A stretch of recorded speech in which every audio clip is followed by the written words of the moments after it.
Greetings, family. This is Brother Ron coming to you because we all be in it to win it. And the marathon continues. I just want to give some quick thoughts and observations about what happened recently with Diddy, the three charges, the three indictments that came down against him today, Tuesday, September the 17th, 2024. It's really interesting. I just want to help share some thoughts and some a different point of view. 'Cause I know a lot of people going to be focusing on the sensationalism of what happened on the baby oil, the lubricants, and all that stuff, and the so-called freak offs. I mean, they making Diddy. They make They make Diddy makes Caligula looks like a monk. You know, Caligula, the Roman emperor, was known for his orgies and all that stuff during the Roman Empire days. Diddy makes R. Kelly look like the 40-year-old virgin. I said, well, Diddy makes R. Kelly looks like the 40-year-old virgin. But I digress. And this is very serious to note. I saw the presentation by the district attorney up there in New York, New York. What is interesting is these are federal charges, but his homes were raided in Los Angeles and Miami. So why didn't the state of Florida or the state of California bring any charges against Diddy, or is it coming to a courthouse near you? You know, but here's what I want to say about this. They're allegedly trying to connect Diddy and a RICO thing similar to R. Kelly. If he is indeed, or he has actually led a organized crime operation and organization, if this is going to be a RICO case, he should not be the only person charged. Just like R. Kelly should not be the only person charged. If they consider a organized crime entity to be me, myself, and I, if they charge R. Kelly as me, myself, and I guess that is a RICO. If they charge Sean Diddy, Puffy, Combs, whatever, as me, myself, and I, if he in consultation with just himself, I guess that is a RICO. But it's like they changed the rules. To me, if it's a RICO, name the other defendants involved. Don't hide their hands. Like they said, he had some high up supervisors, some high up managers overseeing. He also had a staff that was active in his alleged shenanigans. So name the names and charge them too. Because if they don't do that, then this is just a kangaroo court. And New York court judicial just us system has proven itself to be at this moment in 2024 and for the last several years a kangaroo court. How they treated Donald John Trump, a former president and presidential nominee of a major party this election cycle, 34 count indictment, found guilty of all counts, so-called felon running for the highest office of the land. This country was founded by felons and criminals and stuff. This country was founded by organized crime. So it's very hypocritical to point out the so-called Diddy doings and not hold this whole system accountable. The whole damn system is guilty and should be charged. Free Diddy.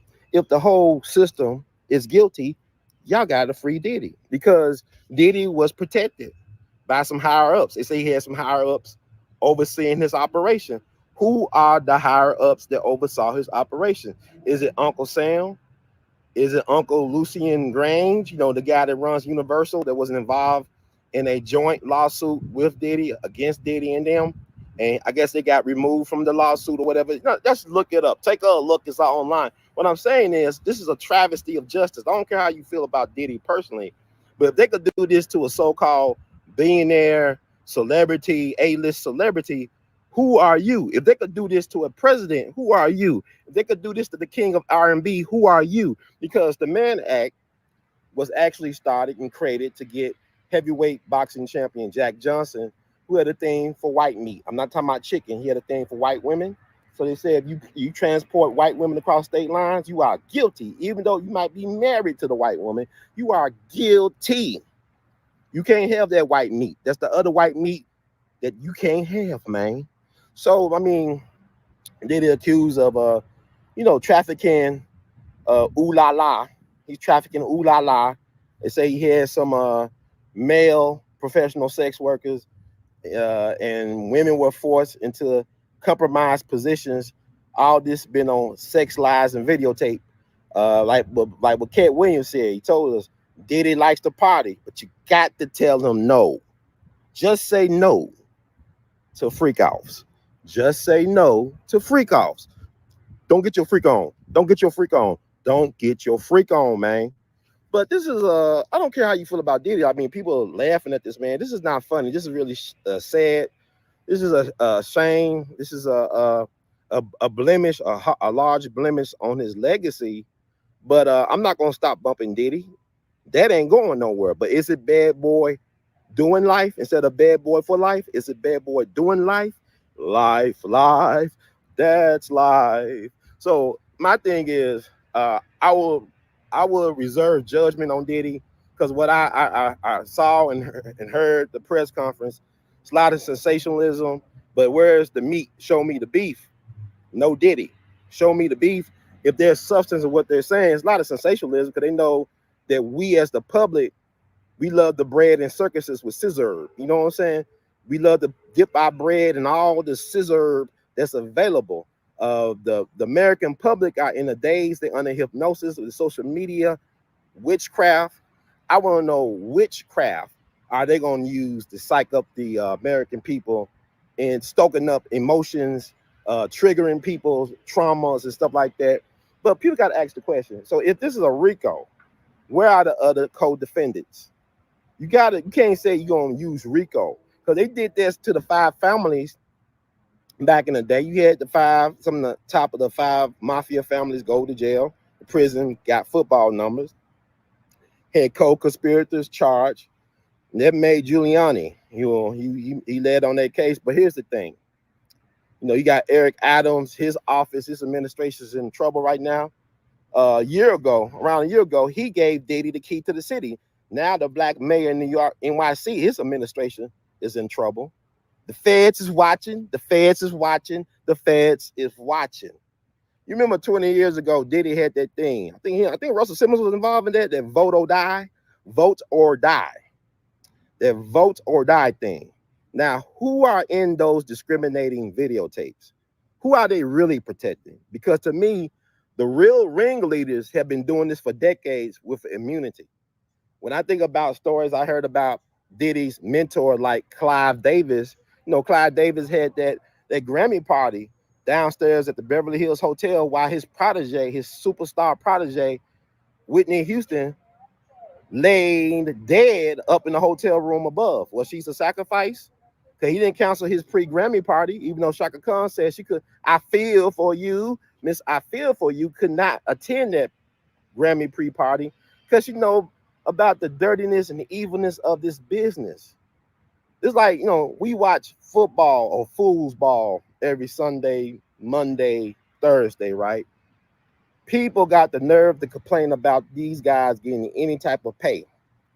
These guys are sacrificing their bodies, their minds for your entertainment. They are sacrificing their bodies for their family. I don't care how much you pay them because every time they're getting tackled. Look at their quarterback for Miami. Every time they're getting tackled, it's like being in a car accident, a car wreck, concussions and everything. But a lot of these guys by the time they're in their 40s can't remember they ever played football, let alone won a Super Bowl. Not all of them, but a lot of them having that CTE stuff. So this is a very, very, very barbaric society when it comes to people's bodies. And so to act like Diddy is the worst thing, and he is the Frankenstein, but the system is the Dr. Frankenstein. And even at the end, Frankenstein tried to run away from Dr. Frankenstein, but people thought he was the monster. But the real monster is the system, is the man, is the powers they think they created this guy. Diddy is in a long line. Diddy got Fed protection. When you think about back in the day, the FBI got embedded with the Klan during the Civil Rights Movement. Some elements within the FBI was involved in kidnapping and unaliving civil rights activists and whatnot. This is documented. They actually hired a psychopathic mob hitman on their payroll. This is the government. This man went around killing a whole bunch of mobsters, but allegedly he was the one that interrogated the good old boys to reveal the whereabouts of the burial place of Mickey Swerner, James Chaney, and Andrew Goodman. That's the Mississippi burning case. But Bobby Dick Gregory played a huge role in that. And that's why we got to tell our stories. Because like Bill Cosby told me, once it get to Hollywood, it's no longer your story. So we got to tell these stories. But with Diddy, I'm going to reserve judgment because people think this is a slam dunk case. This is like in the OJ case. The government was up to no good in the OJ case. Because people come out, OJ did it. Even if he did it, get him, stop planting evidence at the scene of the crime. That's the real scene of the crime, the evidence planting. But maybe, hopefully, Diddy will try and do the right thing, as in Spike Lee. No Diddy. But he actually, came back to the States. He was visiting Uncle Russell Simmons in Bali. A lot of people thought he was going to be a flight risk, but he came back. He knew that they was coming for him because the feds is watching. He turned in his passport. I don't believe that he's a flight risk, but he's going to be spending some time in prison. Hopefully him and R. Kelly could connect and do a mixtape or some such. There's a lot of music talent in these federal pens. The feds is watching. The feds is listening. But what I'm saying is, people got to understand, what does Diddy know? Diddy's like the Jeffrey Epstein of hip hop right now. Why are they trying to lock this man up before he gets his day in court? What does he know? What did the feds uncover or recover when they raided his homes? What's on those videos? Who are in those videos? Who are his higher up supervisors, his managers, his handlers? Who are the staff people? Name the names. Diddy should not be the only one behind bars. But if they make it like he got to be the only one behind bars, he need to free Diddy so he can spit his bars. Free Diddy so he can spit his bars. Free R. Kelly. This is not justice. This is just us. So black people, white people, yellow people, all people, we should all be in it to win it. We should all demand the truth. Pray at noon for the truth to come out. Pray, meditate at noon for the truth to come out about what's going on with Diddy. Just like with Trump. Why do they want Trump? Trump is our enemy, but yet we could demean, demoralize, we can bully him online and offline. We could treat him like a clay pigeon offline, and yet nothing happens to people. But I always say this: your enemies are the people you cannot name, that you cannot talk about. Those are your real enemies. If you could talk about Trump, he's not your enemy. But what's Trump trying to do? He's trying to release the JFK files that should have been released back in 2017. He's guaranteed to release that if he becomes president because he got RFK Jr. on his side. And then, from my understanding, he wants to release the names on the Jeffrey Epstein list. So they don't want Trump either. So people, ask yourself what is going on, and can you really handle the truth? This is Brother Ron. That's for food for thought. But don't forget also, sex is interesting. Sex is a taboo topic even in these very weird times. But it was a black woman prosecutor that brought down mob boss Lucky Luciano. He was facing white slavery charges, the Mann Act, which was made for Jack Johnson, transporting women across state lines for immoral purposes. He was a gangster pimp, mob boss, but it was a black woman that created the blueprint to bring him down, Eunice Carter, who was a B1 Black First Foundational Black American woman, and she was born July 16th, like my other Black History dream girl, Ida B. Wells Barnett. But it was her that brought down one of the most powerful mob bosses in American history, and her boss, Thomas Dewey, the lead DA in New York, got the credit. He was able to become governor on that case, as well as run unsuccessfully, not successful in running for president back in 45 and 48 against FDR, Franklin Delano Roosevelt, and also Harry S. Truman. But I question if he actually lost to Truman, because there's a famous photo of Truman holding up Dewey defeats Truman in the headlines of a newspaper. The fix is always in, and both sides cheat. See how it works? But if they give Diddy 3 indictments, they gave Donald Trump 34 counts, convicted. He still is run president and may win if they don't rig it too hard in a landslide. Take care. God bless. This is Brother Ron. Keep on producing and pushing. One love. and we love you madly.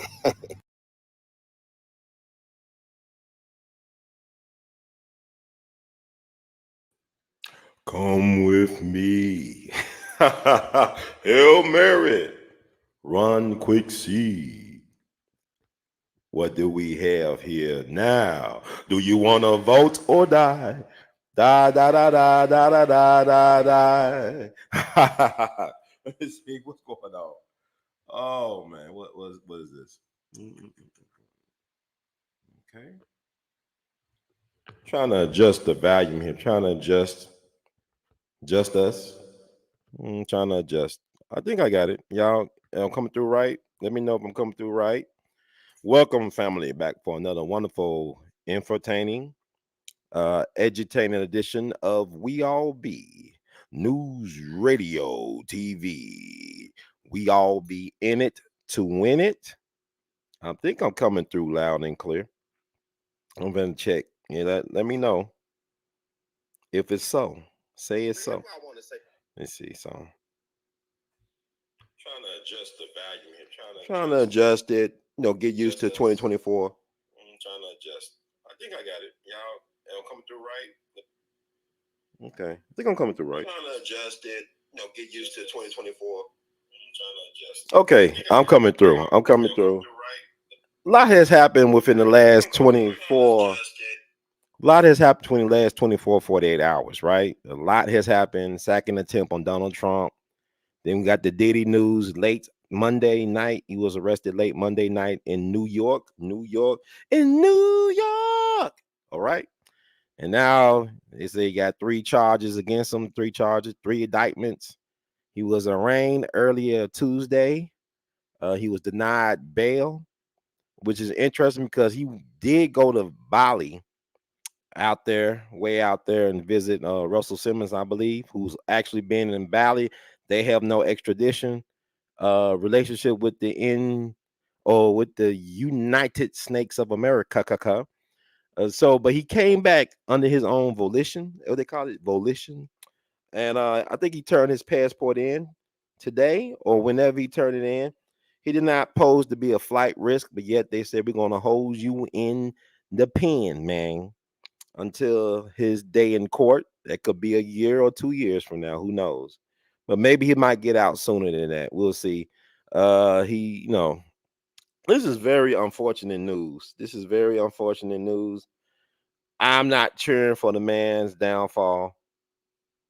Um, it's just really, it's really disappointing that people are quick to judge because I saw the press conference and it was a lot of sensationalism talking about baby oil and all lubricants and stuff like that. And a lot of people are running with that narrative. But my thing is, show me substance, show me the beef, not no Diddy. Show me substance, show me what is really going on with this Diddy case. Is very weird because from my understanding, the prosecutor talked about the raids or they went into Diddy's homes in Florida and California, but I don't think they mentioned anything about New York in the press conference. I heard that they went into his properties in New York. I believe Homeland Security has been involved. What's going on?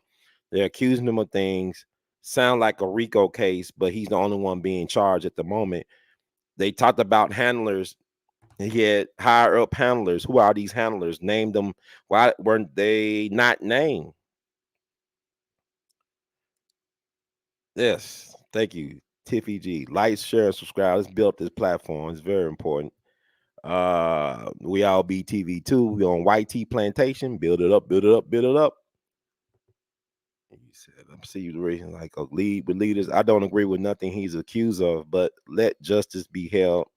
Everyone laughing at him, but we still support Disney, Coke Bros. All these corporations are way more atrocious than him. I agree with that. That's what I was saying. Like Diddy is like Frankenstein, but the real monster is Dr. Frankenstein. The system created the Diddy. The system creates Al Capones. The system creates swamp creatures. So I don't put it all on Diddy. I'm like, you don't lead with leaders. It's not on him. And the fact that they could do this to a so-called once billionaire. And my thing is, was he ever really a billionaire? Because if like it's like with Ye, I think Minister Farrakhan talked about, was he really a billionaire? If they could just take it away from you literally overnight, did you really have that type of money? Did you have access to those resources? See, whatever they give you, they could take it away at any time. Whatever you get for yourself is going to be a fight. But whatever they give you, they could take without your consent because they gave it to you. You didn't earn that. And a lot of things that they have, they didn't earn it. They just took it's take that, take that, take that, take that. They took it. You remember, like, it was interesting 20 years ago, 2004, right? Diddy and them was talking about vote or die. Remember that vote or die campaign? I think MTV was behind. I think Russell Simmons was a part of it. But people like, celebrities, vote or die. And it's 20 years later. How's that looking for you, Diddy? I mean, did you vote for the right ones, baby? Did they help? Are they helping you? It's like he's by himself. Nobody's really advocating for Diddy. Nobody's saying, hey, wait a minute, let the process play out. Everybody talking about he's finished, he's done. I don't know if he's finishing or he's done. The so-called powers that think they be, they say they done with him. And it's interesting that they talk about things going back to 2008. So why not about things that happened pre-2008? That's interesting. What happened in 2008 to make them say we're going to go to that point in his career? Because Diddy been around since the early 90s, if not late 80s, interning, whatever he did. But he been around for a minute. So why did they stop at 2008? Why not go back to 97? When Biggie got popped in LA, why not go back to 96? When Tupac got popped in Vegas. Matter of fact, Tupac's 28th anniversary, death anniversary, was a Friday, September the 13th. He died on a Friday the 13th. Da da da da da da da da da. Come with me, Hail Mary. Pac ain't dead. Tupac back. Hit him up. Look, what I'm saying is, why did they want to start at 2008? Why not go back all the way back to 96 and 97? Because you know why? Because the government then got to show their hand. Because they said, Ye, and some other folks done been said that Diddy was the boys, that he's part of them feds. The feds is watching, man. The feds is watching. People said the FBI was there when Pop got popped. People said the FBI was there when Biggie got. Who shot you? Uncle Sam. For Sheezy, my niecey. Uncle Sam did it for sure. Remember when they had that big lawsuit? Biggie mama, Miss Valletta Wallace, had that big lawsuit against the LAPD. Then all of a sudden, that the hero cop, I interviewed him back in the day. I have no problem with him. He wrote the book Murder Rap. I interviewed him back. It had to be 2011. He did a documentary called Murder Rap, all case solved. But that thing was to save the LAPD from owing all that money to the estate of the Christopher Wallace, aka Notorious B.I.G., because elements of law enforcement were complicit in the assassination of the Notorious B.I.G. at the local and federal levels. Just like with Pac, law enforcement. You had what's that? Nick Broomfield did this amazing documentary. Like, we talk about Art of Dialogue, who's doing a great job, by the way. Shout out to Art of Dialogue, Vlad TV, all these folks. But in the early 2000s, was this English guy named Nick Broomfield, did these amazing documentaries, probably on a shoestring budget, but he did the Biggie and Tupac documentary. It should be out on YouTube or somewhere. The Biggie Tupac documentary did. He really broke it wide open back in the early 2000s. This is before social media and stuff like that. He interviewed Gene Deal before y'all knew what was the deal with Gene Deal. You know what I'm saying? He interviewed Suge while he was in prison when he violated his probation or whatever, his probation. Like, when he kicked that guy, when he was kicking on his name, Orlando Anderson, the alleged trigger man behind Tupac getting shot on the Vegas Strip. They say, even Orlando Anderson testified on behalf of Suge Knight. He still went back to prison. So Nick was able to land an interview with Suge in prison. And he interviewed a guy who was law enforcement, who was bodyguard, who moonlighted as a bodyguard for Death Row. Death Row had a lot of police officers on their payroll working their security. You had Reggie Wright Jr., whose father was a legendary, well-respected police officer in Compton, California. Reggie Wright Jr. controlled security the night that Pac got shot on September 7th. He died on Friday 13th. Come with me, Hail Mary. So why not go all the way back to 96 or 95 with Diddy? Why start in 2008? Because they protecting people. This is not about he's the most sinister, evil person. Harvey Weinstein, he just got some things done in his favor, right? He had some heart problems, but they rushed him to the hospital. What's going on with Harvey Weinstein? He had like heart trouble at Rikers. They was holding him at Rikers. What is he still alive?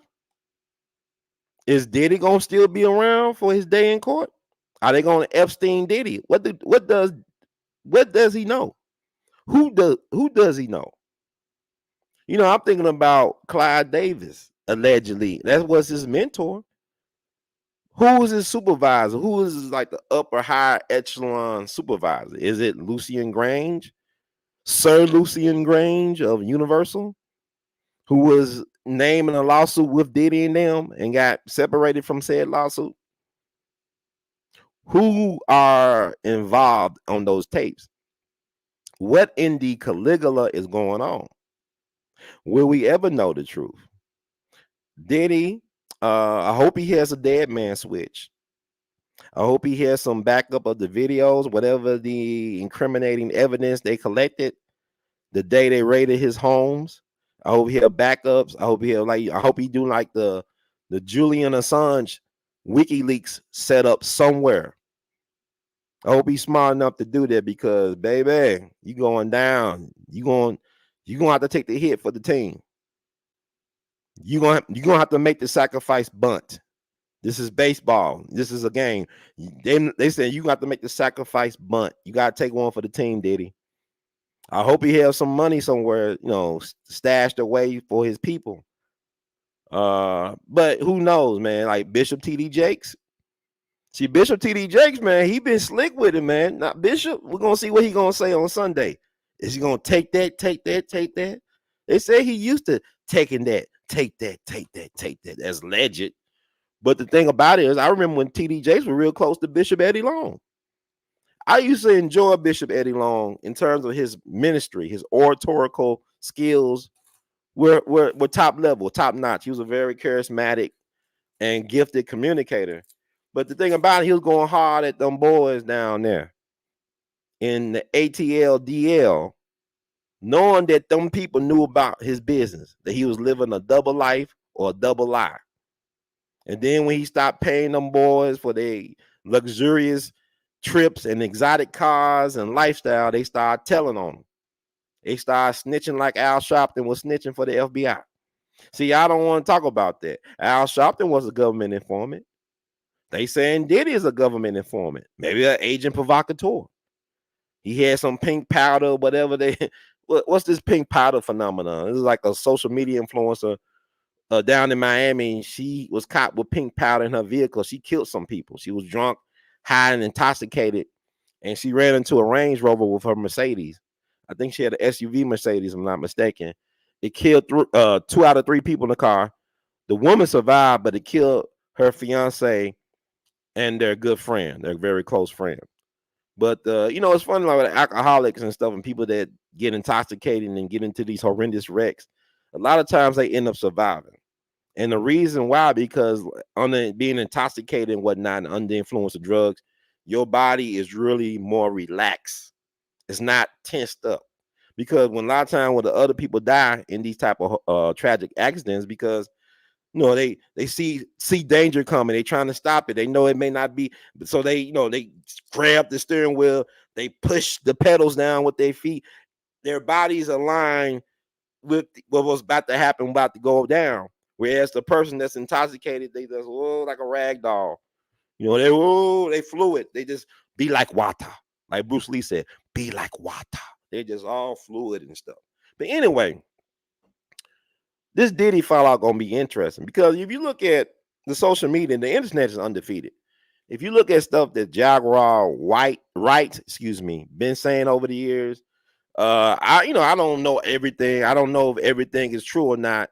But like people said, why haven't they been sued? Like Gene Deal, Jaguar Wright, Choke No Joke.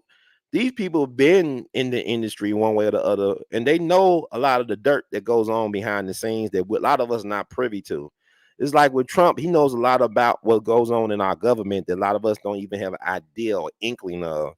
And the problem with Trump is he knows what goes on and he wants to do something about it. He knows the game is rigged, but he's going to rig it for the people this time around. And the powers that think they be don't want that to happen. And that's why we got all this confusion going on. But Diddy, he know the secrets too. What is interesting is that Diddy and Jay-Z, I remember not that long ago, it was at an award show or something like that, and they was calling out the industry for how they exploited black artists for years.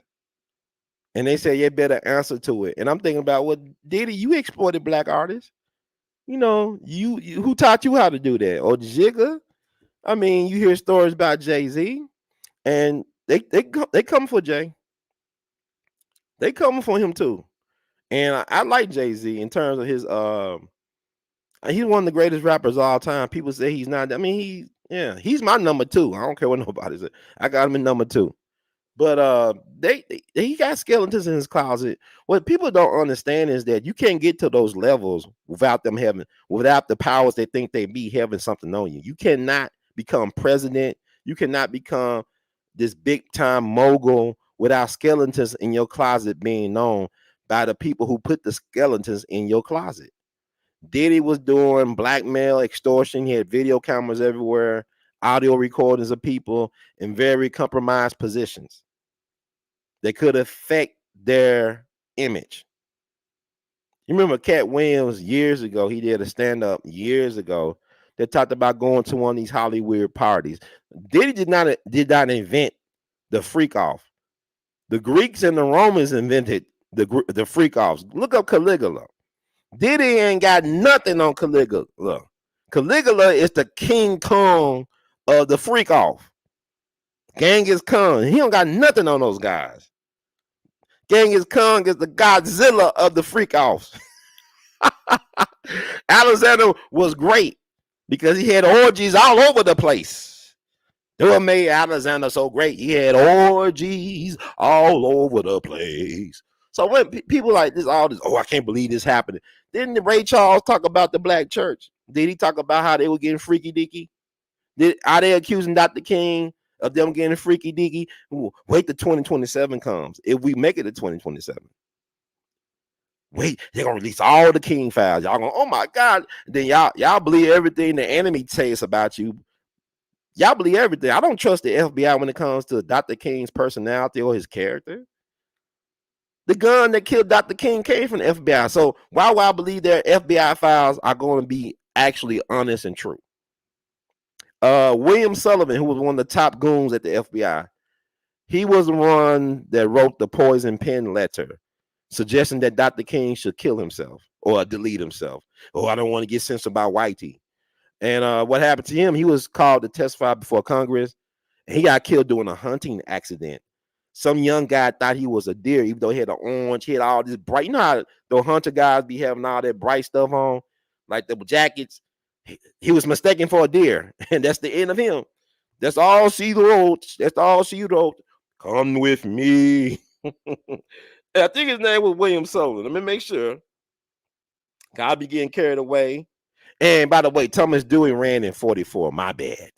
I know you, Brother Ron said he ran in 45 and 48. It was 44 and 48. Brother Ron is a disinfo agent. No, I'm just a human being who's been having long days, been walking 13,000 steps today, running around trying to help my uncle get his stuff situated, still practice my horn. I've been putting up a regimen. I know it's time, boy.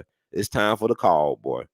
Many are called, but few are chosen. And it's time for the chosen ones to take their rightful position in this race, in this army, in this game. This is where we at right now. This ain't no joke. Yeah, William C. Sullivan. That's the guy name. He was assistant director of the FBI, who was in charge of the agency's domestic intelligence operations from 1961 to 71. Sullivan was forced out of the FBI at the end of September 1971 due to disagreements with FBI Director J. Edgar Hoover. The following year, Sullivan was appointed as the head of the Justice Department's new Office of National Narcotics Intelligence, which he led from June 72 to July 1973. Sullivan died in a hunting accident in 1977. His memoir of his 30-year career in the FBI, written by journalist Bill Brown, was published posthumously by commercial publisher W. Norton and Company in 1979. This is the guy that was part of COINTELPRO. He was one of the architects of COINTELPRO. Tried to divide and conquer the black people. I said black power is unity and solidarity. White power is divide and conquer. So they got rid of him. That's what they do. So they might Epstein Diddy. Diddy better put a call in to God, better get Bishop T.D. Jakes to be praying to whoever they pray to. Whatever God they worship, better get on the line. Call them up on the main line because they coming for Diddy, but Diddy ain't the only one. See, Eddie Griffin is a prophet. That's like Cat Williams. These so-called comedians be talking about prophecy. You know, when they were going out to Cosby, Bill Cosby, Mr. Pudding Pop. When they got Bill, and Eddie Griffin said, you know, they won't allow a black man to be great. A black man can't be great. If you are a great black man, they're gonna make sure they find some dirt on you, and they're gonna tack the dirt on your legacy. They're gonna you have to put an asterisk by so and so, like Dr. Bill Cosby, asterisk. Barry Lamar Bonds, an asterisk. Tupac, an asterisk. Any black man you could think of, even Malcolm X, even Elijah Muhammad, Dr. Martin Luther King Jr., even Dick Gregory, everybody. You just can't be a great black man. It's something that this country fears about black men being all that they can be, which benefits society. You know, think about the progress that was made by black men enlisting in military service, being involved in the civil rights movement, being involved in different things, cultural things like jazz and hip hop and all that. And they're trying to write black men out the books. They're trying to leave brothers out of the equation. And right now, we like the laughing stock of the nation. Nobody really respects black men as a group. You know, not even our women as a group. I'm not saying all black women, but there's a problem. There's a disconnect. And black men, it is our time to stand up. But we cannot put these so-called black male celebrities on these pedestals they don't deserve, because the white society gave us our so-called heroes and celebrities to worship. And these folks can't stand on anything because they don't even own their own names. They don't even own their own trademarks a lot of times to their names. They don't own intellectual property that they have made synonymous with their legends a lot of times. You know, and they, you know, you see what they did to Sam Cooke. Not only did they take his stuff, but they put an asterisk by his name. Look at how he died in a seedy hotel, in some nasty hotel in Watts, with the pimps and the, you know what, and the garden tools. Allegedly killed by a black woman who was alleged madam, who ran the Hacienda Hotel. What's going on? Like, it was on in Watts, right? Middle-aged black woman shot Sam Cooke allegedly. His last words, "Lady, you shot me." He had on his coat. He was butt naked with his coat and some socks on or something like that. You see the picture. You see how he died. The coroner inquest. Justifiable homicide. They saying that Sam Cooke deserved to die like that. People got more love for dogs than they do for a black man like Sam Cooke. And if he had died in this Me Too or post Me Too era, y'all would have said he deserved it. He's a sexual predator. Sam Cooke Sam Cooke gave a lot of money and time to the civil rights movement. Sam Cooke was a stand-up dude who loved his people, who believed in ownership and giving his people opportunities. Not just his family, but the community. And it's interesting. A lot of people don't believe that he was actually killed by the woman. They believe that it was organized crime involvement, that he was allegedly beaten up, like Etta James saying that when she went to the wake, it's like his head was almost disconnected from his body. She put that in her memoirs or autobiography or something. Like when she saw him, he was big. He had, like, you look at the picture that Ernest Withers took from Memphis, there's a big knot protruding from his head. I think allegedly the lady claimed that she hit him on the head with a broom because he wouldn't stop trying to, attack her. Because allegedly the woman he took to the hotel, she stole his clothes and money, and he was in the bathroom. And he came out, he saw his stuff was gone, so he ran out. He saw the girl. The girl allegedly somebody he was trying to attack her. But this woman was seedy. I think she's still alive. She might have passed on, but when they did this documentary a couple years back, she was still around. They like she had dementia or whatever. But God knows what you did, lady. And God knows the truth about what happened to Sam Cooke. But the beauty of it all, regardless of how he died, we remember how he lived, how his songs are forever young. He's forever young and timeless. See, that's when you know God is good. Good people get caught up in bad situations, but God will always have the final say. And with Diddy, I can't judge no Diddy, man. For all the evil and satanic stuff they say he's about, he did good for people too. He had a mama, he had a daddy, he has a family that loves him. They see another side of him. But my thing is, this whole damn system is guilty. You cannot put that on Diddy. Putting this man in prison, giving him football numbers ain't gonna make this evil, corrupt system get right overnight. We cannot save this system. This system destroys its best and brightest. This system eats its young and neglects its old. This system eats its young and neglects its old. This system eats its young and neglects its old. This is a death machine.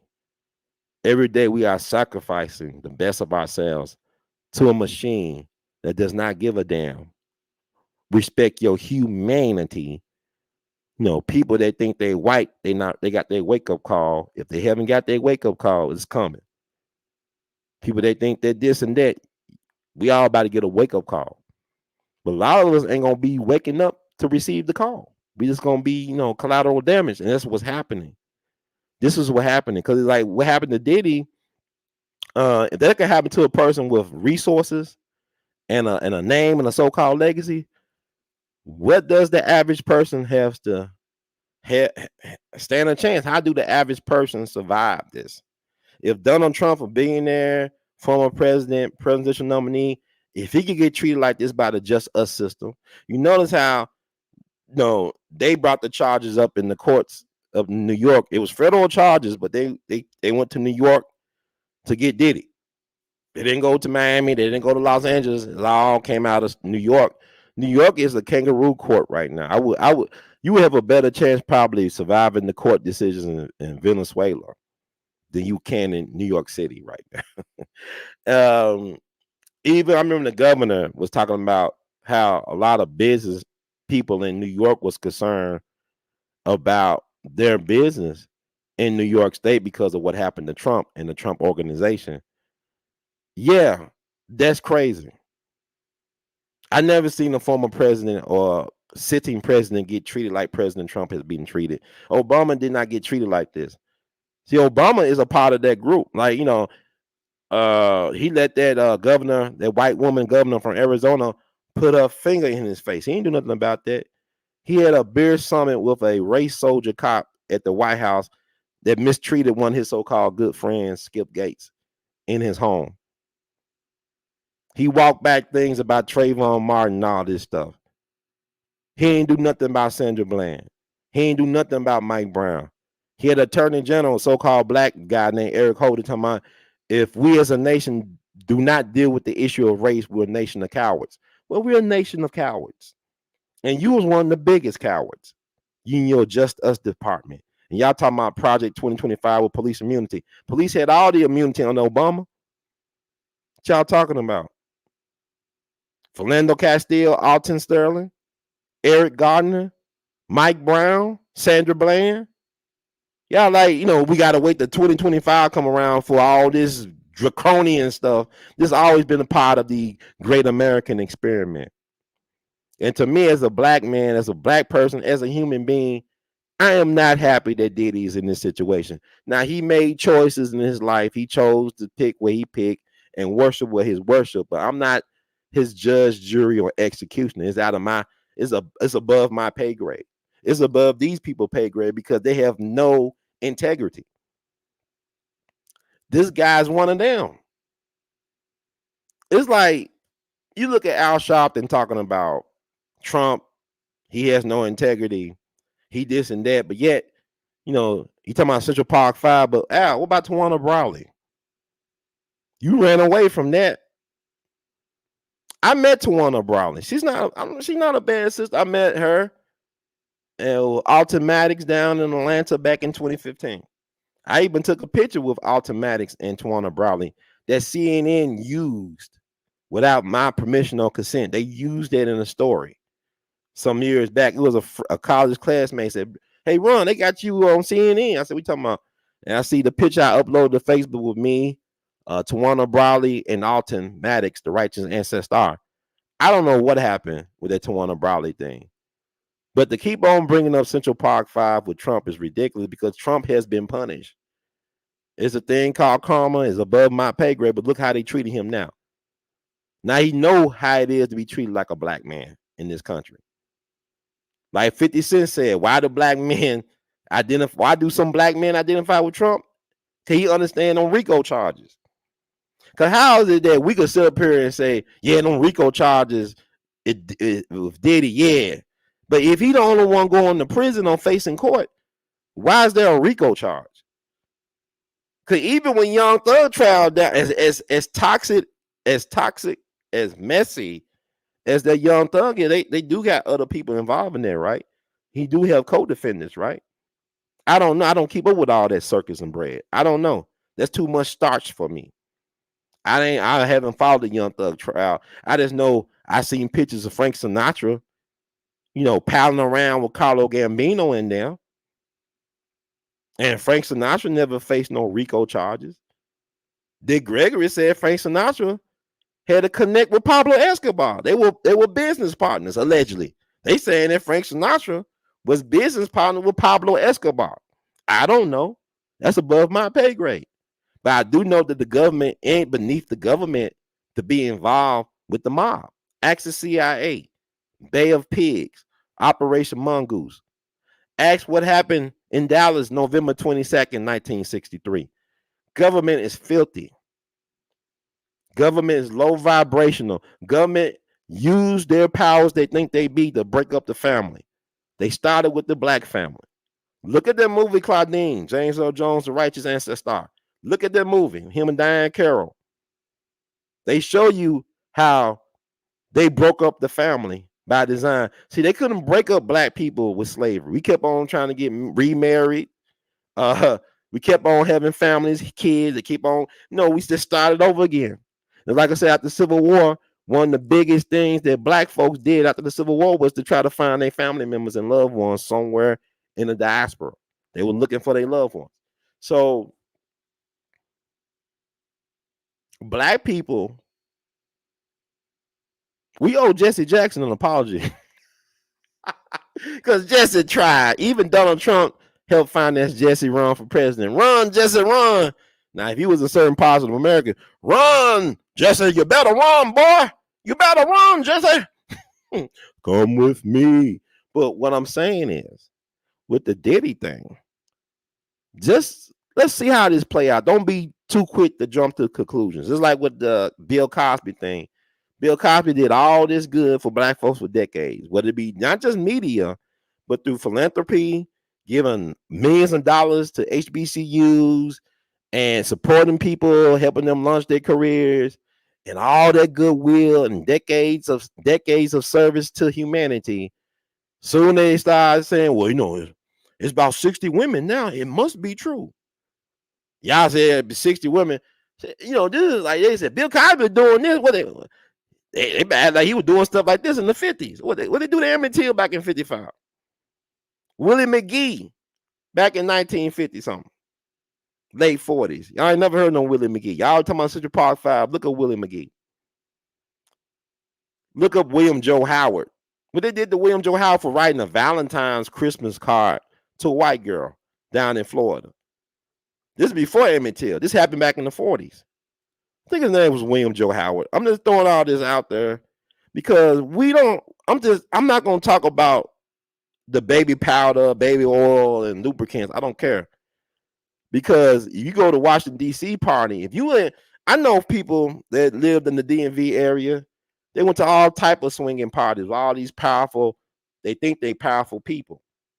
You'd be surprised at the freaks that work in your government. Y'all talking about R. Kelly. R. Kelly, they make R. Kelly like the 40-year-old virgin. Okay? All these freaks in the government judging other people about their sexual proclivities and whatever. I don't knock nobody for what they like to do in the bedroom with consenting adults. That's their business. But the problem is that we're missing the big story. I want to know, what did they find besides AR-15s and a magazine clip and whatever they said, lubricants? What was the thing y'all actually found? What was on the videos, on them SD cards or whatever? Why don't you tell the people that? See, the American public has been so babied by the powers they think they be. They'll give us all this bullshit. They'll give us ESPN and The View. They'll give us all this propaganda stuff and call it news.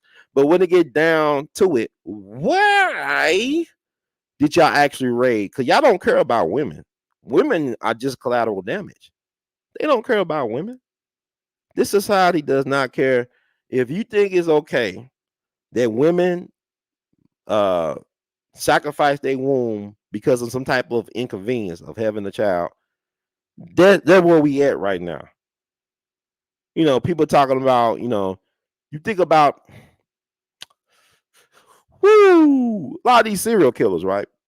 Like Ted Bundy, people like that, they hate women. They hate their mamas. Why? And why do women love men like Ted Bundy? When Ted Bundy was on death row, he still was getting women, riding him all around the world. He married a person while he was in prison on death row. Why? And that's a weird way. So y'all hate Diddy, but y'all love Ted Bundy? Man, women love Charles Manson. He was a musician. He worked for the CIA. He claimed that to the day he died, he was CIA, and I believe him. But he was collateral damage. But I'm saying he worked in the music business. He was real close friends with Dennis Wilson of the Beach Boys. Listen to some of Charles Manson's stuff online. I listen. He got some good. He actually was a pretty good musician. Charles Manson just ain't want to go along with the program like Beach Boys or Elvis, but he was not a bad musician. But he had the women. But he did mind control. But who taught him how to do mind control? Jim Jones was close with the CIA. He got made by the California Democratic Party, Nancy Pelosi, Willie Brown, all them big name Democrats in California. They helped create Jim Jones of the People's Temple, Jonestown Jim Jones. And his best friend was CIA that was sent to South America to teach them people down there how to waterboard and torture people. You can look all this up. I'm just talking on my dome. I might got some things off a little bit, but y'all remember that congressman from California, Leo Ryan? Look up the Jonestown thing. That thing is interesting to me. Leo Ryan went down there, congressman from California, said, "What the hell going on? My constituents talking about family members been under a spell. They've been hypnotized. They've been kidnapped." He went down to Jonestown. He found out, cost him his life. And people think they drunk the Kool-Aid. No, they flat out murdered people down there, and they covered it up. And it was a lot of black people that got done in, and that's y'all Democratic Party propped up this Jim Jones dude, and he was taking advantage of black people in the Bay. A lot of his members were black people. They were giving up all day, some were probably on welfare, giving up food stamps, whatever, for the cause, and they became collateral damage. And even with Katrina, people talking about they don't want to talk about Hurricane Katrina. We still don't know where all them people went. There are still people missing from Katrina. That happened back in August of 2005.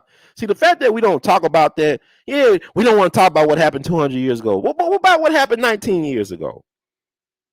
What about what happened back in 2015 with Sandra Bland? Nobody never asks, what was the brand of garbage bag that she used to hang herself?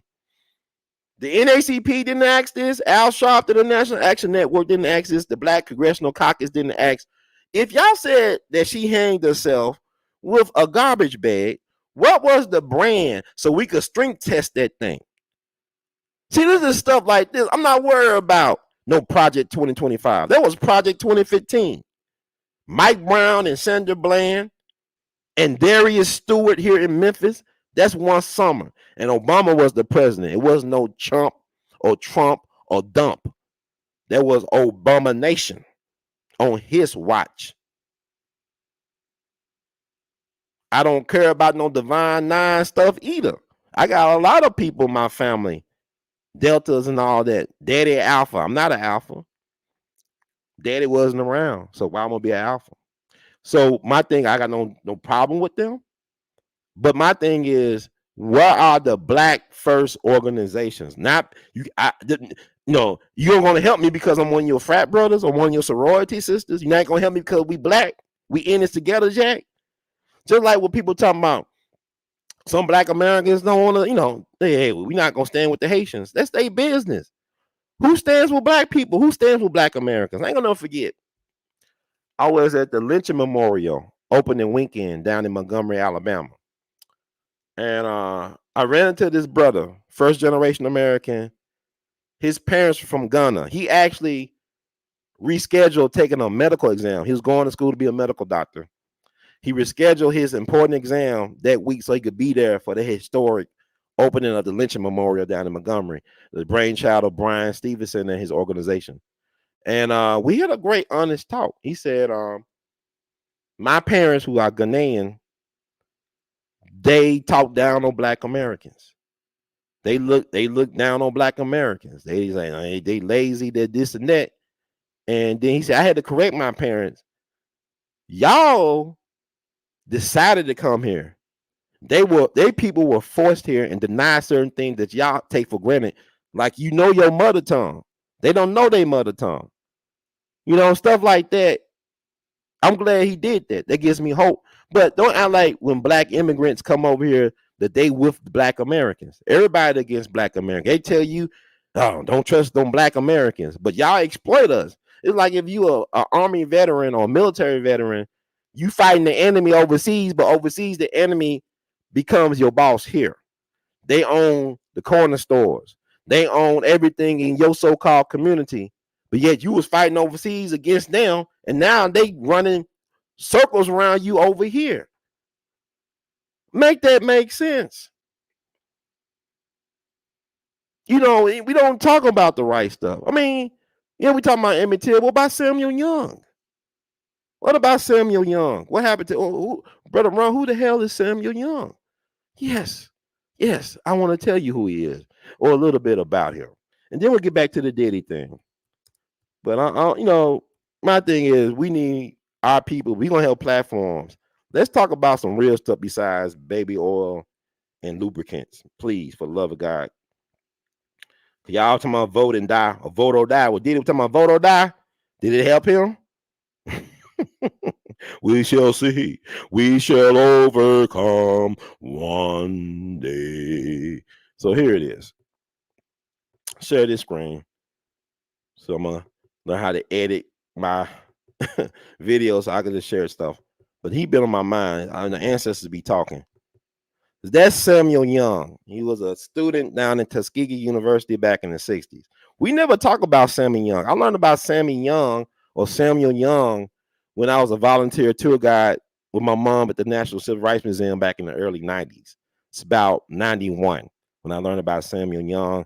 Actually brought a book from the Civil Rights Museum bookstore that talk about civil rights martyrs, because everybody was not featured at the museum. Every story was not told. I would help people whose family would come from all over the place saying, I didn't talk about my cousin or my brother or my sister. She died, trying to register Black folks to vote. And I said, Unfortunately, we can't talk about everybody because of the space. I mean, you know, we got books in the bookstore that talk about your cousin or your sister or your brother. But I want to talk about Samuel Young because I think because we got to understand when we talk about reparations and when we talk about what is owed to Black Americans, don't forget about soldiers like Samuel Young. And we'll just read a little bit. Samuel Lemon Young Jr., sunrise November 17th, 1944, sunset January the 3rd, 1966, was a civil rights and voting rights activist who was murdered for trying to desegregate a whites only restroom. We integrated into a burning house and a burning restroom, y'all. Young was an enlisted service member in the United States Navy, where he served for 2 years before being medically discharged. Young was an active member of the Student Nonviolent Coordinating Committee and the leader of the Tuskegee Institute Advancement League. Young was the first African American university student to be murdered in the United States due to his actions in support of the civil rights movement. 3 days after his death, SNCC became the first civil rights organization in the United States to oppose the Vietnam War, partly on the grounds that, like Young, innocent civilians should not face deadly violence. Now, why y'all only be pouring no libations for this brother? People talking about, Black Americans, they don't want to take a stand for Gaza and all this. Man, we've been taking stands. Who take a stand for us? This brother gave up his life. They didn't give it up. They took it from him. Look at that guy. That guy's young. That's a young guy. His name is Young. He was young. He's forever young now. But because of what happened to him, that inspired SNCC. Because you even had Malcolm X before Dr. King. Malcolm X opposed the Vietnam War. Malcolm X only lived to February 21st, 65. But before King and SNCC, Malcolm X was protesting the Vietnam War down at the United Nations. Come on now. Black people always led the way, man. We the original people. We the chosen one. A lot of us don't know it. Let me read what happened. Young became involved in the civil rights movement during his first semester at the Tuskegee Institute. He participated in the Selma to Montgomery protest march in Montgomery, Alabama against the Bloody Sunday incident in March 65. Young joined the SNCC and Tuskegee Institute for Advancement League, a local civil rights student group formed with the help of SNCC. He soon started helping to lead protests by the organizations against civil rights infractions in Alabama. Then in April 1965, he went to Mississippi and worked with Unita Blackwell and Fannie Lou Hamer to help the Mississippi Freedom Democratic Party get black voters registered. In the summer of 65, Young led Tuskegee Institute students in challenging overt discrimination in Tuskegee. The group attempted to enter white restaurants, held rallies, and picketed establishments that refused to hire black people. Several times they attempted to attend segregated white churches and were brutally beaten twice. In September of 65, Young was arrested and jailed after attempting to drive a group of African Americans to get registered to vote in Lee County, Alabama. Young continued his efforts to get blacks registered to vote in Macon County, Alabama, 4 months after being released from jail up until his death. Young was shot in the face. Sandra Massey? Young was shot in the face under the left eye by Marvin Segrest, a 68-year-old white gas station attendant at a Standard Oil station in Tuskegee, Alabama on January 3rd, 1966. The shooting came after a verbal altercation between Young and the attendant about Young allegedly attempting to use a whites-only bathroom. This happened at a store, right? At a gas station, corner store. Sound like Latasha Hollins, right? Well, Latasha Hollins that Pac talked about, that was one of the causes of the LA riots. I'm going to say her name right. Yeah, Latasha Hollins. Thank you. Thank you, so-called smartphone.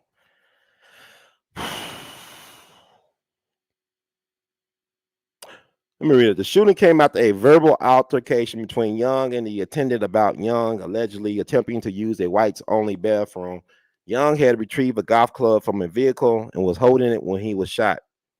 It's like some Mike Brown stuff to me. Y'all talking about some Project 2025. I see echoes of Sandra Massey, Latasha Hollins, Mike Brown, all up in this junk. Philando Castile.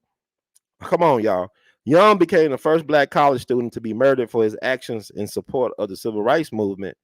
Samuel Young Sr. said of his son's death, this is an era of social revolution. In such revolutions, individuals sacrifice their lives. He committed what Huey P. Newton would call revolutionary suicide. A Justice Department report from 2011 contests this version of events. The report. Who was the president in 2011? Was Obama. The report claims that Young had been belligerent with Segrest several times previously, including one incident where he tried to avoid paying the correct price for gas, and another where he physically threatened Segrest for not having the correct type of gas. Sound like some Mike Brown, George Floyd stuff, right? Interesting. Same old, same old. On the day of the shooting, Young was drunk and demanded to use a restroom inside the gas station that may have been an employee's only restroom. When Segrest refused, Young first asked a friend for a gun, and then when one was not forthcoming, began taunting Segrest, at one point grabbing a golf club. Segrest then shot Young, and he was running down an alley several meters away. So he was running away. He got shot in the back. Wait a minute. I don't know. He got shot in under the left eye. He was shot in the face. This stuff is confusing. Okay, whatever. He's dead. On the trial, on January 4th, 1966, Segrest was arrested but released on $20,000 bond. This man got released on $20,000 bond back in 66, but they won't release Puffy for $50 million. I love America. Gotta love it, baby. Living in America. He was indicted for murder in the second degree and tried on December 7th. The trial was moved from Macon County, where blacks outnumber whites by a 2-1 margin, to Lee County. He was found not guilty by an all-white jury the next day. His acquittal sparked outrage protests in Tuskegee. Wow. In January of 66, a protest of Young's murder was staged in front of the White House. They staged it in front of the White House by Leslie Bayless with a coffin with a picture of Young attached to it. Police forcibly removed the casket and arrested Bayless for disorderly conduct. Wow. You see, I love it. Living in America. SNCC reaction. After Young's death, the SNCC decided, his Student Nonviolent Coordinating Committee he was a part of, decided to publicly join the opposition to the United States involvement in the Vietnam War. See, Samuel Young was like Crispus Attucks, who was the first casualty in the American Revolution. Crispus Attucks, a free black man. See, we always paying the cost. Black men have always paid it forward. We always stepped up and sacrificed. Okay, the statement on January 6, 1966 wrote that the Student Nonviolent Coordinating Committee has a right and a responsibility to dissent with United States foreign policy on any issue when it sees fit. The Student Nonviolent Coordinating Committee now states its opposition to the United States involvement in Vietnam on these grounds. We believe the United States government has been deceptive in its claims of concerns for the freedom of the Vietnamese people, just as the government has been deceptive in claiming concern for the freedom of colored people in such other countries as the Dominican Republic, the Congo, South Africa, Rhodesia, and in the United States itself. The murder of Samuel Young in Tuskegee, Alabama, is no different than the murder of peasants in Vietnam, for both Young and the Vietnamese sought and are seeking to secure the rights guaranteed them by law. In each case, the United States government bears a great part of the responsibility for these deaths. Samuel Young was murdered because United States law is not being enforced. Vietnamese are murdered because the United States is pursuing an aggressive policy in violation of international law. Now, who the press release through the Nonviolent Coordinating Committee? Now, who was the president at the time?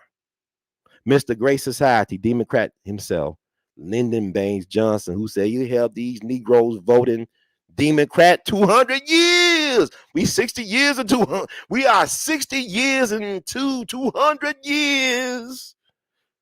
You know, why we don't know about Samuel Young? This man was just, how old was this man? Really a young kid. Guy was just 21 years old.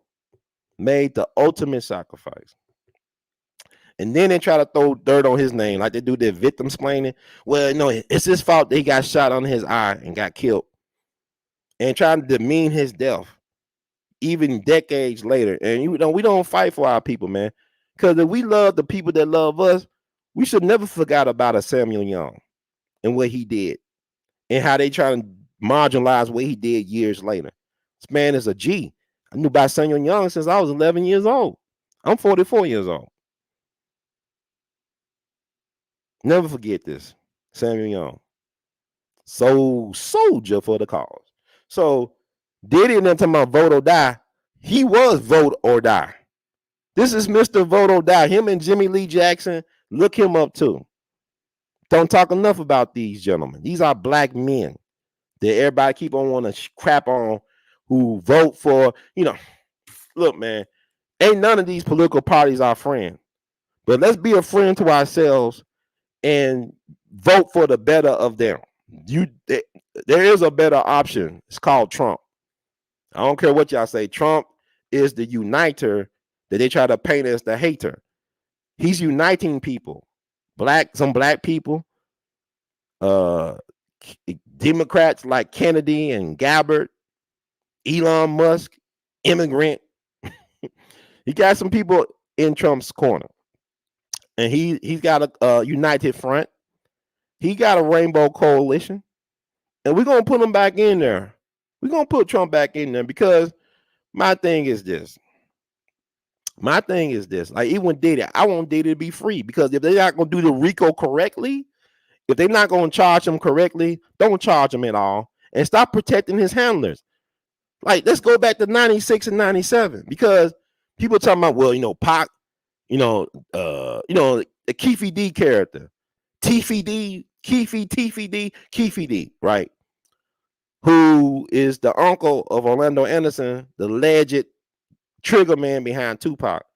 Keefe D claimed that Puffy offered $1 million bounty on Pac. I guess and Suge. I guess Suge and Pac supposed to die that night in Vegas. And you talking about what happened to Trump? At least his Secret Service did something. I mean, that death row security. Would Trump rather have the Secret Service he got now or death row security back in 96? I'm just saying. You know, death row, they failed. They really failed. Or was he, like, you need to think about November 23rd, 1963. There shouldn't have been no Secret Service. Secret Service should have been defunded, abolished, eliminated. But why you don't go back? Because, like, what happened to Puffy in 2008? I ain't gonna even look that up right now. What was going on in 2008 with Puffy for them to start at 2008 to the present day? And what did he do after they raided his homes that they got said all the way up to this time? What other stuff was he doing? But he was to me, I think he was an informant. I don't think, based on his own peers, they saying, like, yeah, he said he was an informant. He was government. Just like Al Sharpton is government. Let me refresh that memory for y'all. I worked with Al Sharpton. I volunteered for his National Action Network back in 2008. My brilliant mom, actually organized his volunteer corps for the 40th anniversary of Dr. King's death. Like, they didn't have no volunteer grassroots on the ground. My mama organized that overnight. My mom is a legend. Dr. Callagher is a legendary organizer that doesn't get the respect that she deserves. But my mom was amazing. She helped send a lot of kids to college, and she didn't get no money off of it. But Al Sharpton, FBI informant. So y'all never forget who Al Sharpton really is. He even admitted to being an FBI informant, right? Mm. He was a mob informant for the FBI. Let's go with let me see. I'm Al Sharpton, Mr. Reverend Bobblehead. Bobblehead. Mm-hmm. Let's go to Time Magazine since y'all trust legacy media so much. Let's see what they got to say about Mr. Sharpton.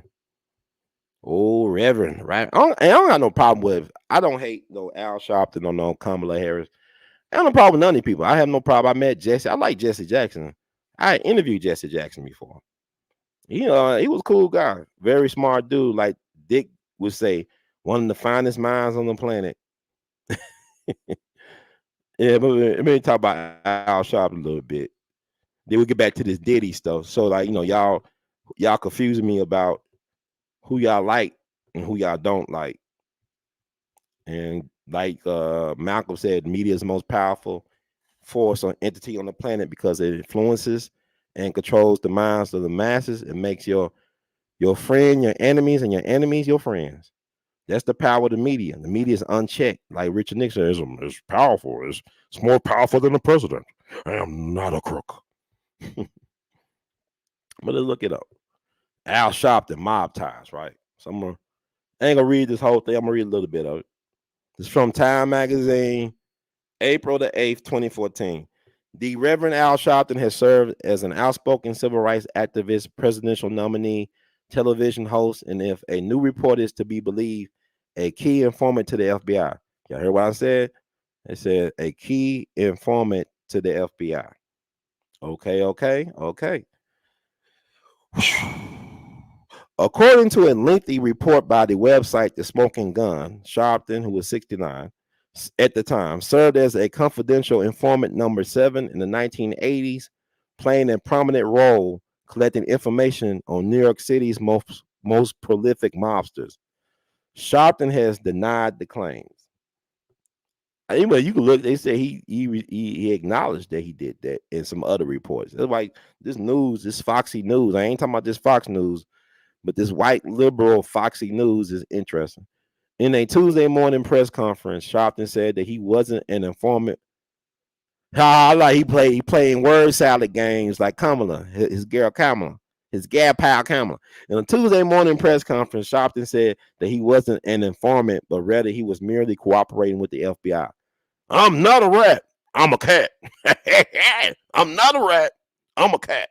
Sharpton reportedly said. Why am my screen jumping? According to journalists live tweeting the event, he continued that the only thing he was ashamed of were those old fat pictures that have been shown in conjunction with the reports. Yeah, Al Sharpton is Mr. Bobblehead, Reverend Bobblehead at this point. The Smoking Gun, I'll give him credit. He kept the weight. He's kept the weight off. I guess he just eat air at this point. So full of hot air. The Smoking Guns report, based on interviews, court records, and hundreds of pages of documents obtained as the result of requests invoking Freedom of Information Act, claims that Sharpton worked for a joint FBI NYPD crime task force that was primarily pursuing the notorious Genovese crime family. Sharpton allegedly was sent out to talk to mobsters with a bug briefcase. The website said that the information he obtained led to the bugging of 2 Genovese family social clubs, 3 cars, and dozen phone lines approved by 8 different federal judges. This dude did more damage than Donnie Brasco. So Al Sharpton was the real Donnie Brasco. Interesting, huh? It's kind of like the real Lone Ranger was Bass Reeves, right? He did a lot of damage. He's still walking around. Bada bing, bada boom. During Tuesday's press conference, he admitted with working with the FBI for 2 years and wearing a wire to record conversations. The conversations were recorded, and I will record them today. He said the conversations were recorded, and I will record them today. And he said, and we are victims trying to stop something. In a previous interview, Sharpton told the New York Times, most of what I looked through does not remind me of anything I was involved in. The site says that Sharpton denies his claims in the interview, particularly one stating that he was flipped after a drug deal. The claim is I helped get the mob, not that I was in the mob, Sharpton said. I was never told I was an informant, yeah, even though I wore a wire. Sir, please. Okay. It has long been known that Sharpton worked with the FBI. Has it been? It has long been known that Sharpton worked with the FBI in the 80s to assist in the investigation against boxing promoter Don King, who was a strong Trump supporter, by the way. He told the New York Daily News that he contacted authorities after Gambino family member Joseph Bonanno and others sent him death threats for trying to help African Americans succeed on the business side of the music industry. If you are a victim of a threat, you are not an informant. You are a victim trying to protect yourself, he said. I encourage kids all the time to work with law enforcement. You acting like it's a scandal for me to do that? Will they do that there? Okay. Al Sharpton is oh, Reverend. God bless you. God bless the Reverend. Whatever.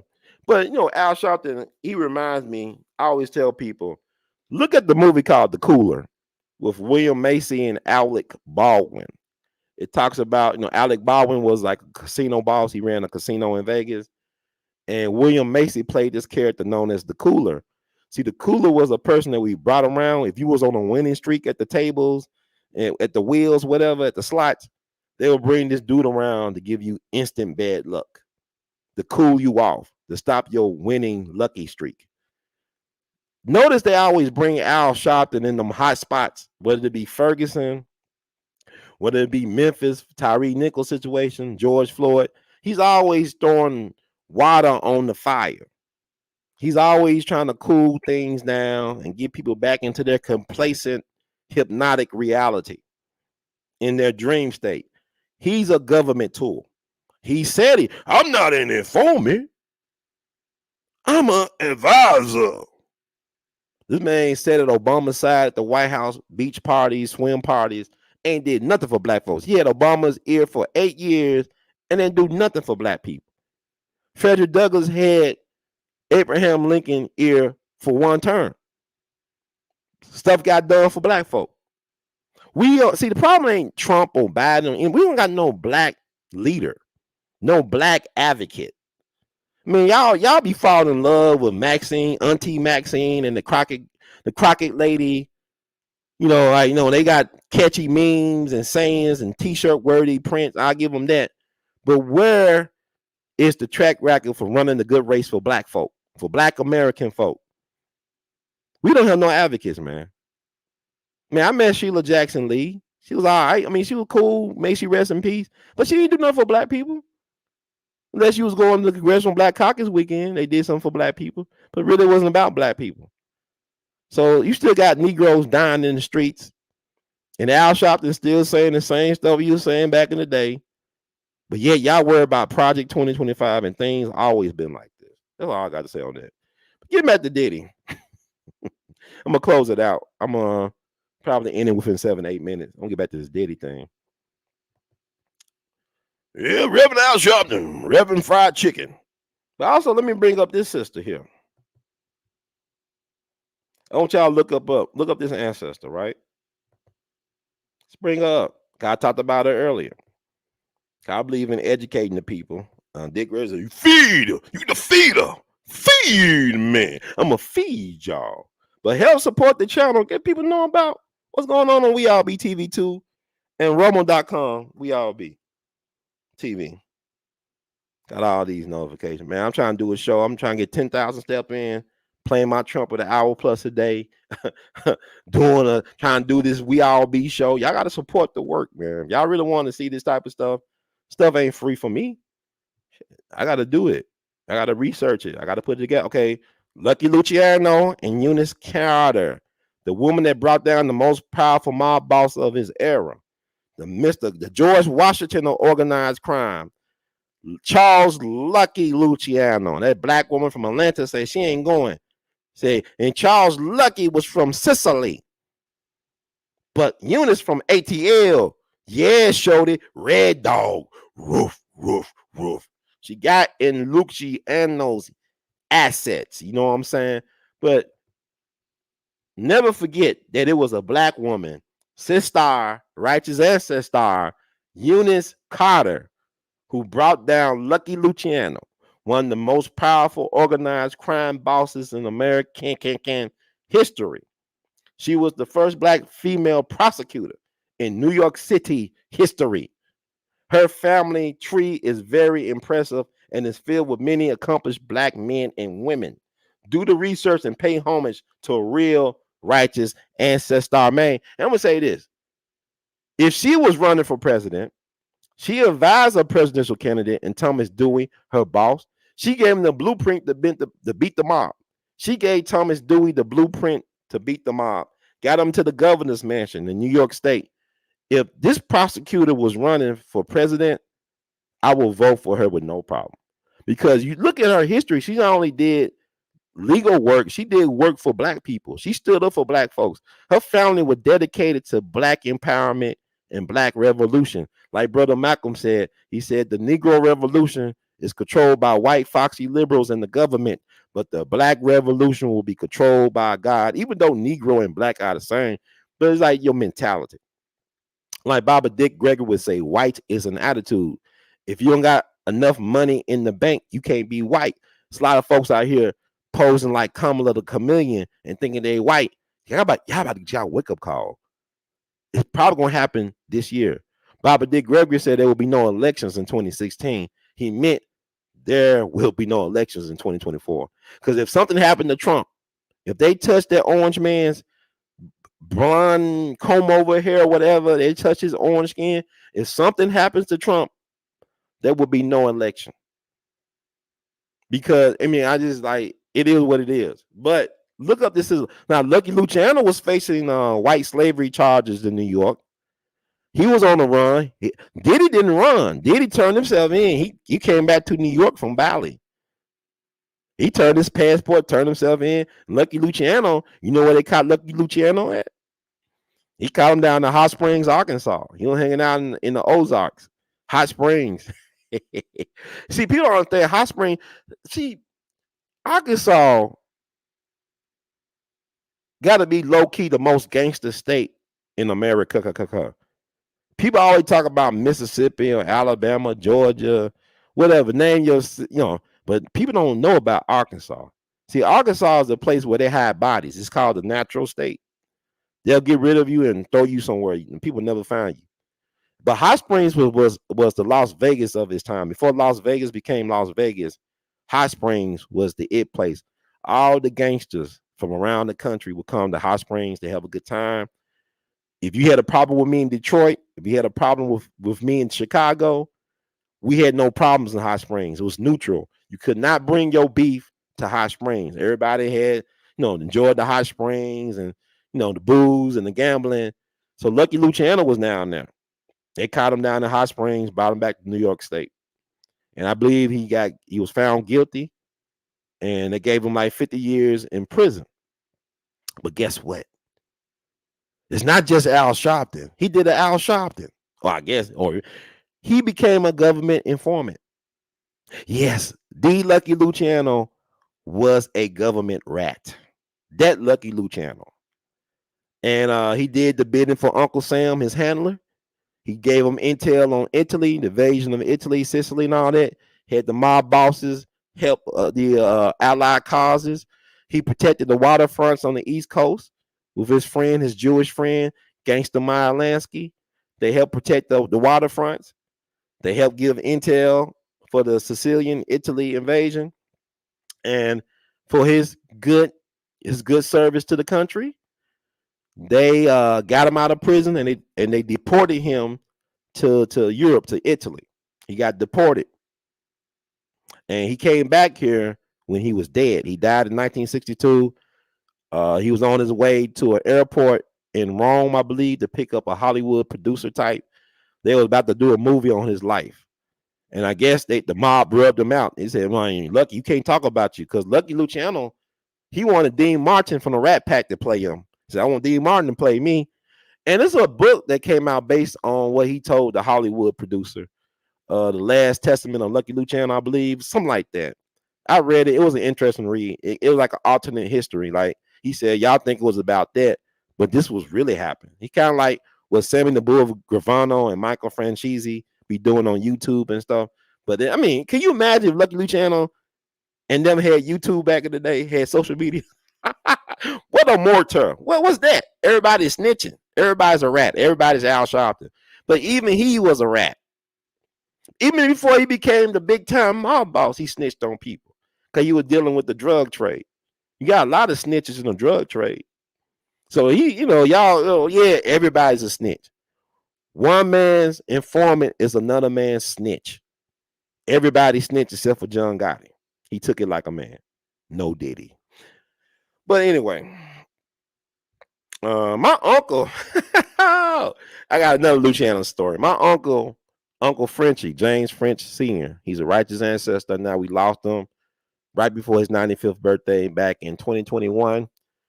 At one point, he owned the oldest black-owned newspaper in the state of South Carolina, the Charleston Chronicle, which unfortunately died with him that year because he was just a visionary. He's one of the first black photojournalists in the Vietnam War. He was a U.S. Navy man, but he ran media operations like photojournalism, all type of media stuff. And I met him when he was in his 80s. But the first time I met him, he told me about when he was in Rome, in Naples. He was invited to a spaghetti dinner with Lucky Luciano. That guy, the Cosa Nostra guy. He invited him to a spaghetti dinner. He said Lucky had his women of the night. He had, because Lucky was a pimp. He was found guilty of white slavery charges, of racketeering white women, pimping, and it's the best thing going. Okay, and but he said he had spaghetti dinner with him. But Lucky, I mean, he didn't see him as, okay, he might, this is a black guy, this is mullah, whatever call him, right? But he saw my uncle as an American because he was American. Even though he was born in Sicily, he came of age in America and he missed anything American. So my uncle was filling me in about stuff back home and stuff like that. And then he said something like, Lucky said something like, maybe I see you again next time. And then my uncle said, ain't gonna be a next time. He said something like, ain't gonna be no next time. This is gonna be the only time. But anyway, get back to Diddy. My Uncle Frenchie, God bless. But let's get back to Diddy. I'm gonna wrap it up with Diddy. I'm gonna get out of here. I thank y'all for y'all patience. This stuff is funny. I miss my Uncle French. I'm glad I recorded that. He was funny. But let's get back to the Diddy thing. That's not left. I'm not laughing like Kamala. But if I had a Eunice Carter running for president, she got my vote. If I had a Eunice Carter, Tulsi Gabbard, if I had all women, because really this is a man's world. If there's gonna be a woman president, it can't be Kamala. I'm sorry. I can't go for Kamala. No, can't do. I can't go for that. Oh, no, can do. I can't go for that. Okay. And okay. The D, the I, the D, the D, the Y is Diddy. Let's talk about some of this Diddy stuff. We're gonna wrap it up, right? My neighbor's probably, but I'm not, it's not 10 o'clock yet, so I'm gonna act a fool. I want to finish my trumpet stuff. But anyway, get back to the Diddy. Diddy da diddy do why diddy diddy dum diddy do why diddy dum diddy do. Did he do it? Did Diddy forever ever? Read some of the stuff they saying about Diddy. Some of these summaries from NBC, and we're gonna wrap it up. Thank y'all so much for y'all patience.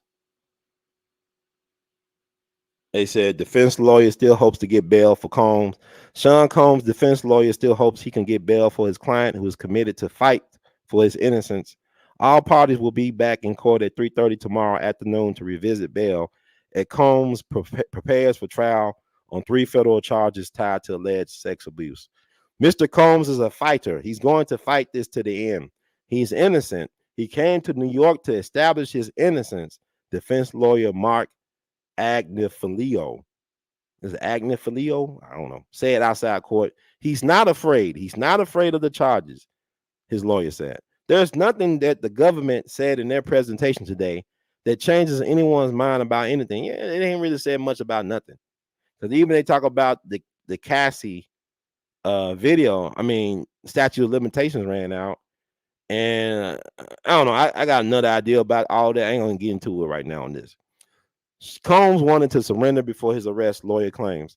Sean Combs' defense lawyer said his client was prepared to surrender to authorities before he was taken into custody last night. The government didn't want him to turn himself in. He came here to turn himself in. Combs' defense lawyer, Mark Agnafilio, told reporters outside court shortly after a judge denied his client bail. So they go in there and arrest him, the lawyer said. They arrested a guy who came to New York to turn himself in. I would have stayed in Bali, hanging out with Russell Simmons and Taraji P. Henson every now and then. I would now came back. I'll be like Frank Matthews in 74. Disappeared, boy. Forget that $20 million bill. Disappear, man. It'll be like old boy Sharon Tate's husband, Roman Polanski. He ain't came back here. Or has he? He's still making movies. Combs shows little emotion during first court appearance. A solemn Combs showed few facial expressions in his first appearance before a judge after his arrest on 3 federal charges connected to alleged sex abuse. Combs wore the black t-shirt, sweatpants, and Air Jordan sneakers to court where at least 3 of his sons and 8 other family members came to support him. The government argued detention is warranted because of the serious charges Combs faces. The prosecution said Combs is an extreme danger to the community and a flight risk because of his wealth. What wealth? They about to drain this boy. Woo! What happened to that boy? What happened to that boy? Let me see. I'm gonna read this part. Too many victims of Combs have suffered in silence, lawyer of accuser says. A lawyer for Don Richard, who is suing Sean Combs, said too many victims have suffered in silence, but can now find justice in the federal prosecution of the music mogul.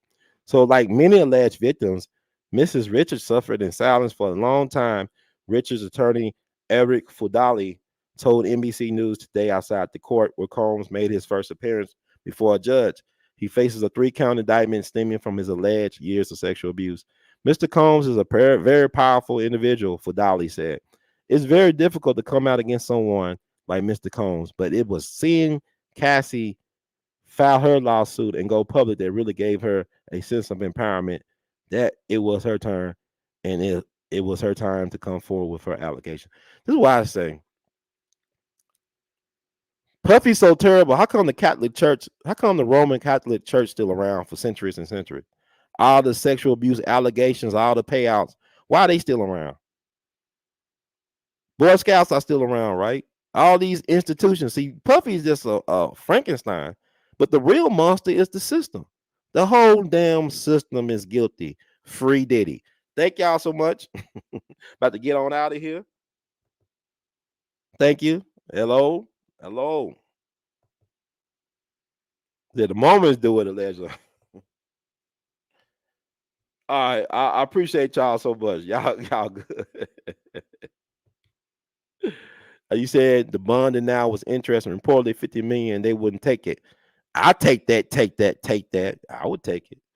But this is the games they play, man.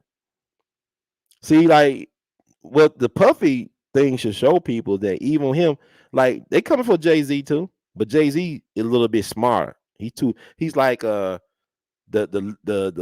unassuming person in the lead, the usual suspects, the Kevin Spacey character.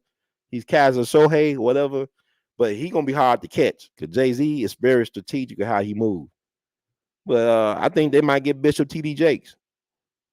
I think they might vindicate or validate or whatever Pastor or Bishop Geno Jennings or whatever. He's like the Cat Williams of the Black church. But anyway, thank y'all so much. Like the words from Brother Heard, please spread the word. And the best is yet to come. I'm keeping on. You know, you can support Cash App, $ R2C2H2, R2C2H2. You know, you got the PayPal, Google Pay, Zelle, R2C2H2 at gmail.com, Vimo at R2C2H2, Apple Cash 901-299-4355, or the patreon.com/we all be. And also, you can send your donation. Let me see. So our nonprofit tax write out. Attention, Ronald Hurt II, the We All Be Group Inc. P.O. Box 752062, Memphis, Tennessee 38175. Once again, attention, Ronald Hurt II, the We All Be Group Incorporated. P.O. Box 752062, Memphis, Tennessee 38175. And we are out of here. One love. We love you madly. Y'all keep on producing and pushing. Signing off. The best is yet to come. One.